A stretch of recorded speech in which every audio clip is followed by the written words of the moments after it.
సంబంధించి exactly Deccan cements అనే సంస్థలో ఇప్పుడు నేను చెప్తా అండి. ఇప్పుడు మీరు అడిగినగా exactly the correct point I tell you. CMO నుంచి ఎవరు ఇప్పుడన్నా మీరు చెప్పిన పేరేంటిది? రోహిన్ రెడ్డి. ఆయన ఎవరు? సీఎం కి దగ్గర అదేనా పక్కన ఉంటాడా? ఆయన వచ్చి సుమంత్ ని ఏంటిది మ్యాటర్ అని అడిగాడు డెక్కన్ సిమెంట్స్ గురించి.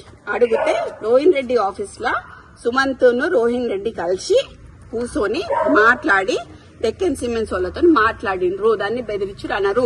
సరే బెదిరించుడు అంటే ఎక్స్టార్షన్ అంటే పిస్తల్ పెడితే దాంట్లో రోహిన్ రెడ్డి ఉండాలి, అప్పుడు సీఎం రేవంత్ రెడ్డి కూడా ఉండాలి. అంటే రోహిన్ రెడ్డి దగ్గరికి సుమంత్ పిలిస్తే వెళ్ళిండా లేకపోతే ఇద్దరు కలిసి చేసిర్రా? రోహిన్ రెడ్డి సుమంత్ ని పిలిచిండు. ఓకే. సీఎం రోహిన్ రెడ్డికి చెప్పిండు, రోహిన్ రెడ్డి సుమంత్ ని పిలిచిండు. సుమంత్ ను రోహిన్ రెడ్డి కలిసి రోహిన్ రెడ్డి ఆఫీస్ లో మాట్లాడిండు. ఇది సీఎం నుంచి వచ్చిన ఆదేశం ప్రకారం రోహిన్ రెడ్డి చేసిండు.